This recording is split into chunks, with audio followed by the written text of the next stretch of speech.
अब आप सोचिए ना, सेना अभी अपने रौद्र रूप में है और जब काली सेना का रूप धारण कर लेगी तो बताइए क्या होगा। हालत खराब होगी, इससे भी ज्यादा खराब होगी। अभी तो 17 दिन 36 लाशें। ये देख रहे हैं, ये एनकाउंटर सीरीज है। आप जन्नत में आने की कोशिश करोगे, आपको सीधा जहन्नुम भेज दिया जाएगा। आतंकियों को सीधा सीधा सेना यही कह रही है और शायद यही वो आंकड़ा है जिसे देखकर पाकिस्तानी फौज के जनरल कमर बाजवा के होश फाख्ता हो गए हैं। और यही गणित समझने के लिए और अपनी बुज़दिल एक्शन टीम को समझाने के लिए एलओसी पर फिर घूमते हुए नजर आ गए हैं पाकिस्तानी सेना, आईएसआई और वहां पल रहे आतंकी संगठन। बेसब्री से आप यकीन मानिए गर्मियों का इंतजार करते हैं, लेकिन इस बार गर्मियां देखिए आतंकियों की छुट्टी के लिए काम आ रही है।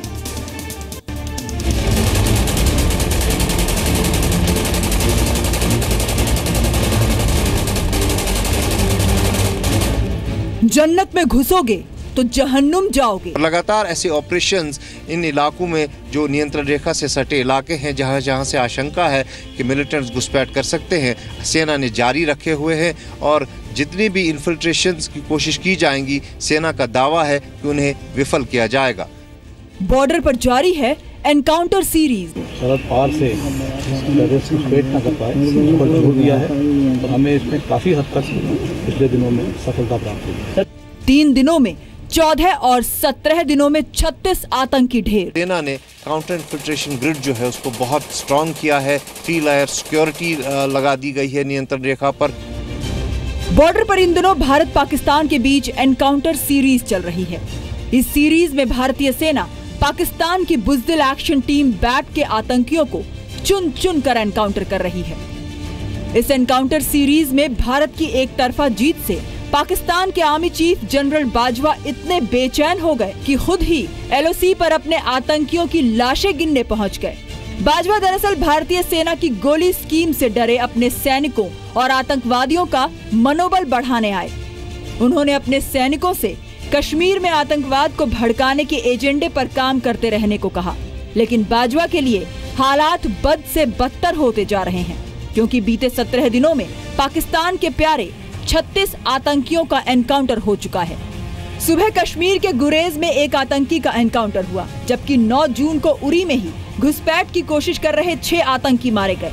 8 जून को नौगाम में 3 आतंकी मारे गए। 7 जून को माछिल में 4 आतंकी मारे गए। 5 जून को सीआरपीएफ ने बांदीपुरा में 4 आतंकियों को मार गिराया। 1 जून को सोपोर में 2 आतंकी ढेर हुए। 1 जून को ही भारतीय सेना ने पुंछ के पास बॉर्डर पर पाकिस्तान के 5 सैनिकों का एनकाउंटर किया। 28 मई को पुंछ में ही 1 आतंकी ढेर हुआ। 27 मई को त्राल में 2 आतंकी मारे गए और उरी में 26 और 27 मई को चले ऑपरेशन में 8 आतंकियों का एनकाउंटर हुआ। एनकाउंटर सीरीज अभी खत्म नहीं हुई है, लगातार चल रही है।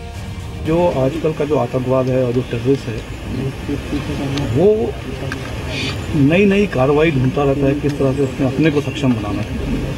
हमको क्या करना है कि हमें भी उसी तरह से सोच विचार करनी है कि वो आगे की कार्रवाई किस तरह से करे और उसको विफल करने के लिए हमें क्या करना चाहिए। अब आपको बताते हैं क्यों इस वक्त पाकिस्तान की ओर से घुसपैठ की कोशिश तेज हुई है और कैसे इन घुसपैठियों को जहन्नुम पहुंचाया जा रहा है। जैसे ही बर्फ पिघलेगी तो मिलिटेंट्स घुसपैठ की कोशिश करेंगे और जो सेना के पास इनपुट्स हैं वो करीबन 250 से 300 तक मिलिटेंट्स जो हैं वो लॉन्चिंग पैड्स पे तैयार हैं और वैसा ही होता दिख रहा है। ड्रोन का इस्तेमाल किया जा रहा है, राडार्स का इस्तेमाल किया जा रहा है। आतंक के खिलाफ सेना के इस ऑपरेशन में तकनीक का रोल भी काफी अहम है। जनरल बिपिन रावत के मुताबिक सेना को और अत्याधुनिक तकनीक की जरूरत है, जिससे सरहद पर और कश्मीर में आतंक के अड्डों पर भी ऑपरेशन ज्यादा कामयाब हो सके।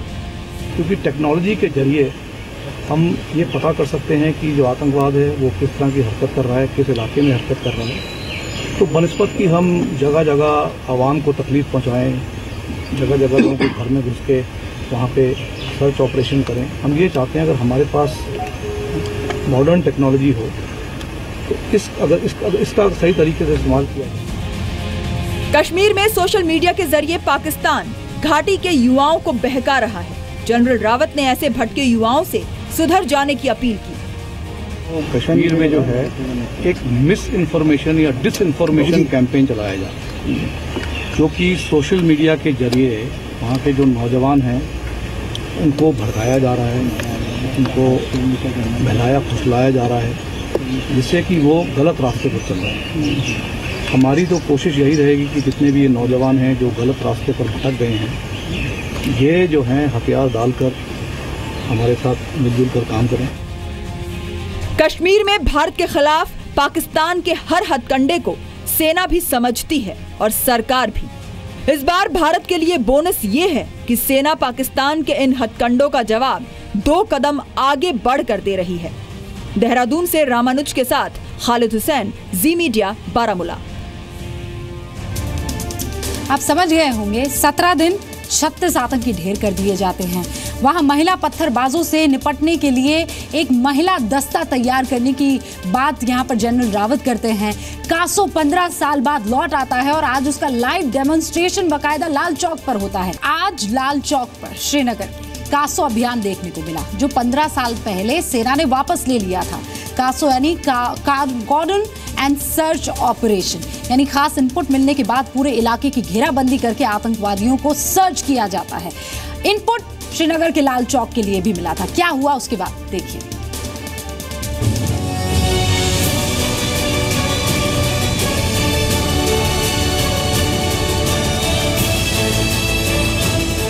आतंकवाद के खिलाफ सेना का कासो ऑपरेशन आज श्रीनगर के लाल चौक तक पहुंच गया। खुफिया इनपुट मिलने के बाद आज श्रीनगर के लाल चौक को जम्मू कश्मीर पुलिस और अर्धसैनिक बलों के जवानों ने घेर लिया। जवानों ने काफी देर तक लाल चौक और घंटा घर के आसपास के इलाकों में गहन तलाशी अभियान चलाया। जवानों ने इलाके की दुकानों, कुछ घरों और आने जाने वाली गाड़ियों की तलाशी ली।